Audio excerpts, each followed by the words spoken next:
O ano é 3280 a.C. Um solitário nômade caminha com dificuldades em uma região dos Andes, onde hoje é o Vale de Ötztal, entre Itália e Áustria. O clima está muito frio e a neve atrapalha muito o seu desenvolvimento, mas ele está bem agasalhado. O homem veste casacos feitos de peles e lãs de ovelhas, além de uma capa feita de fibras da casca da tilha, uma árvore típica do hemisfério norte, e uma caneleira costurada de couro de cabra. Os calçados feitos de couro de auroch, um ancestral dos bovinos, foram propositalmente confeccionados com uma largura maior do que a dos pés, a fim de facilitar a caminhada na neve. O solitário nômade, entretanto, anda e respira com dificuldades. Além da temperatura baixíssima, beirando os 20 graus negativos naquele dia, ele parece estar ferido. Em seu ombro há um ferimento causado por um objeto pontiagudo, uma flecha, da qual ele conseguiu quebrar somente a haste, deixando sua ponta de metal alojada entre os músculos, próximo ao omoplata. Mas algo mais estaria por trás disso, porque ele também possui algumas armas. Além de um arco maior e uma aljava cheia de flechas, o nômade leva consigo um machado com lâmina de cobre, uma faca de sílex, que é um tipo de rocha sedimentar. De duas, uma. Ou ele está indo à caça de algum animal, ou acabou de passar por uma situação de vida ou morte, como você ficará sabendo logo adiante. Acontece que este pobre nômade não está bem. A todo momento ele para e contorce seu corpo para frente, gemendo forte, como se estivesse sofrendo com cólicas insuportáveis. Isso sem contar o ferimento no ombro.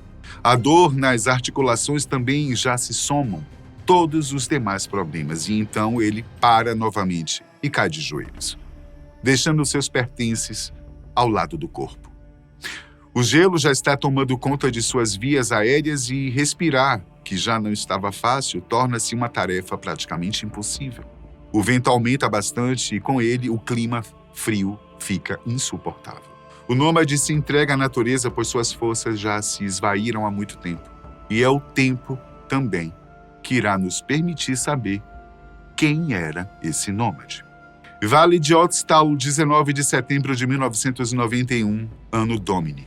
O casal de montanhistas alemães Helmut e Erika Simon estão praticamente na base do Monte Similaun, na fronteira da Áustria com a Itália, e basicamente às margens de um lago congelado quando avistam alguma coisa fora do normal para o lugar. Ao se aproximar, o casal nota que se trata do corpo congelado de alguém que teria morrido naquele lugar há bastante tempo. O cadáver estava de bruços com o rosto enterrado na neve que restava. Poderia ser um alpinista das antigas? Sim. Afinal, há muitas décadas, aventureiros mais corajosos tentam cruzar fronteiras ou escalar montanhas, e quanto maior o desafio, melhor. Quem sabe ali estaria o corpo de um colega cuja família já tinha perdido as esperanças de encontrar. O casal então fez o que devia fazer. Informou as autoridades sobre o achado. Não demorou muito para que Ötzi, ou a múmia de Similaun, como ficou conhecido, fosse levado aos laboratórios para que fosse estudado. O que para o casal de alpinistas parecia ser o corpo de um colega, revelou-se ser alguém muito mais antigo e imensamente interessante para a ciência. Aquele corpo deveria ter estado naquela montanha por mais de 1000 anos. E era isso que precisava ser descoberto. De quem poderia ser aquele corpo? O que ele fazia naquele local? Como ele era? A gente sabe que a ciência se identifica principalmente por não aceitar as coisas como elas aparentam.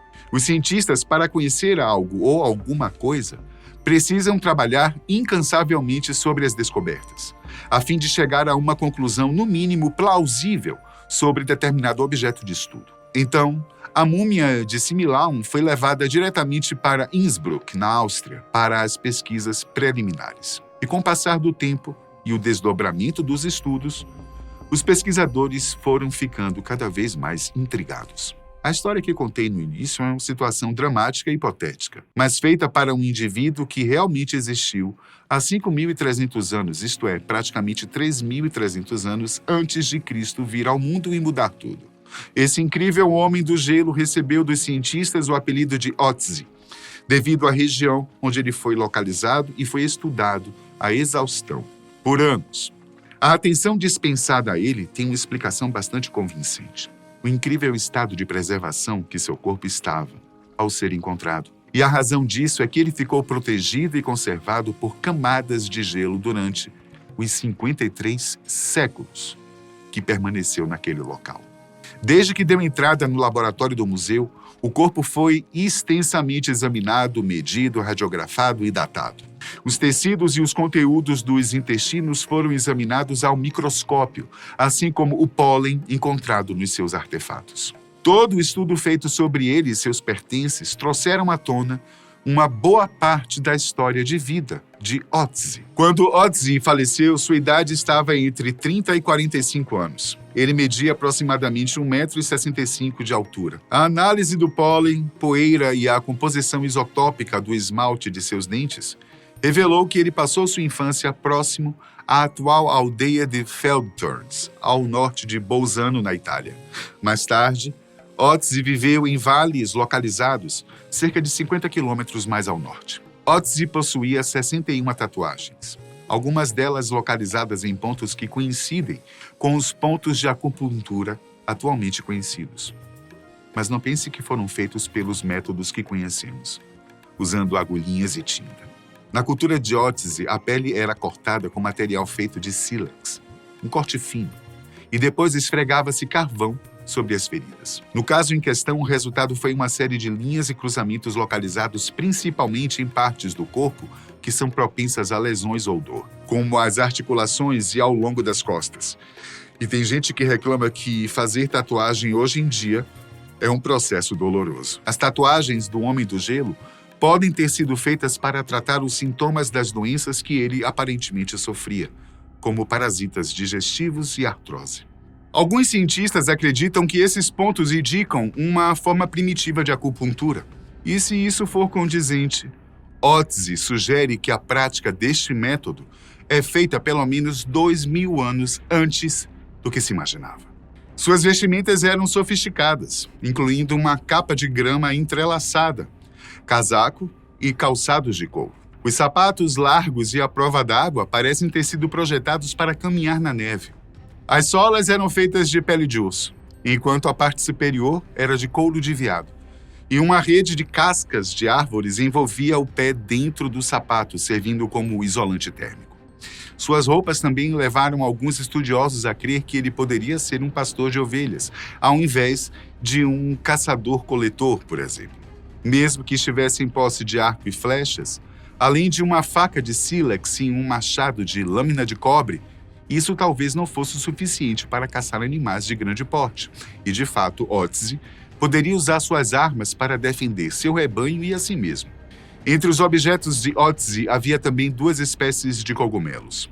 Um deles, conhecido como fungo de bétula, possui propriedades antibacterianas e provavelmente foi usado para fins medicinais.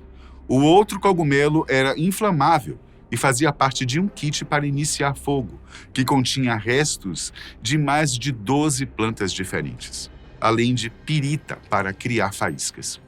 O mais fascinante foi os pesquisadores descobrirem dados acerca da saúde de Ötzi, e os indicadores não são dos melhores, ou seja, Ötzi não parece ter tido uma saúde das melhores. Os cientistas fizeram uma lista com mais de 40 problemas de saúde sofridos pelo nosso amigo do gelo quando era vivo. Entre esses problemas, Ötzi já apresentava desgastes moderados nas articulações, o que deve ter sido provocado pelas andanças incessantes, pela sobrevivência e certamente lhe trazia muitas dores.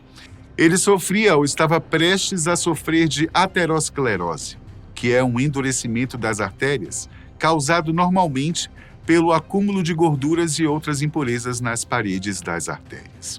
Para ele, um homem com cerca de 46 anos de idade, isso talvez fosse comum, já que esta idade, para aquela época, era considerada longeva.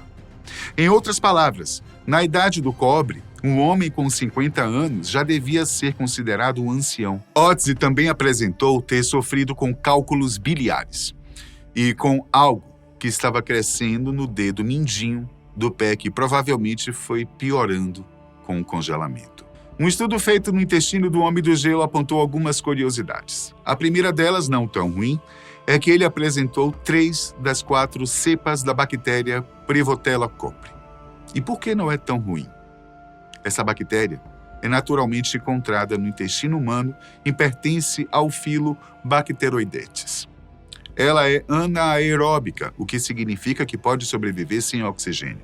Além disso, a P. copri é resistente a antibióticos e assume uma forma de bastonite. A presença da P. copri não é necessariamente boa ou ruim por si só. Ela desempenha um papel na digestão de fibras vegetais complexas. No entanto, a interpretação depende do contexto. Em populações não ocidentalizadas, onde a dieta é rica em fibras, o que é o caso de Otzi, a P. copri é benéfica.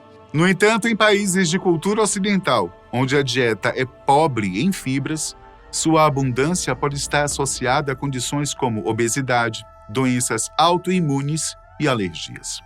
Além disso, o intestino do homem do gelo continha ovos de vermes parasitas, provavelmente adquiridos por alguma alimentação sem cuidados no preparo. Em seu estômago foram encontrados vestígios de diversos tipos de alimentos, como carne de ibex parcialmente digerida, que foi confirmada por análises de DNA, resquícios de grãos de trigo, carne seca de cabra selvagem, que era nativa no sul do Tirol, praticamente na região onde seu corpo foi encontrado alguns milênios depois. As análises demonstraram que Otzi havia se alimentado cerca de 2 horas antes de morrer. Os problemas de saúde do homem do gelo não param por aí.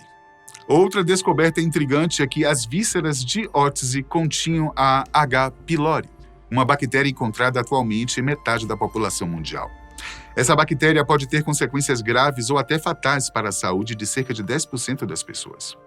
Na Europa atual, a cepa predominante de H. pylori é uma híbrida de cepas asiáticas e africanas. No entanto, a cepa encontrada em Otzi é quase puramente asiática, o que sugere que a cepa africana chegou à Europa após sua morte. Essa descoberta tem implicações interessantes para o debate sobre se a H. pylori é um membro natural de nossa flora intestinal e estomacal ou se deve ser tratada com antibióticos assim que identificada. Em um outro estudo de microbioma, em suas vísceras encontrou traços de uma cepa da Clostridium perfringens, atualmente uma causa comum de intoxicação alimentar. Uma curiosidade a respeito dessas descobertas estomacais. Os pesquisadores levaram 18 anos para identificar o estômago de Otzi, por meio de uma tomografia computadorizada em 2009, porque o órgão havia se deslocado sob suas costelas para onde está localizada a parte inferior dos pulmões. Com o tempo, tudo isso se torna praticamente um órgão só, congelado pelo tempo, mas com um DNA praticamente intacto, graças às baixíssimas temperaturas.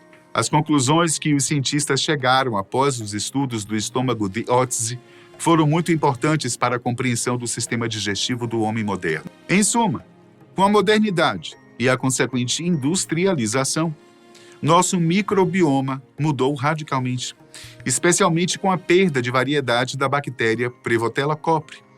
Isso quer dizer que hoje em dia temos muito mais dificuldades em digerir e processar alimentos vegetais mais complexos do que as pessoas naquele passado distante ou, para não ir tão longe, pessoas que hoje em dia vivem da agricultura de subsistência ou orgânica, onde todos os produtos costumam ser naturais e nada é processado.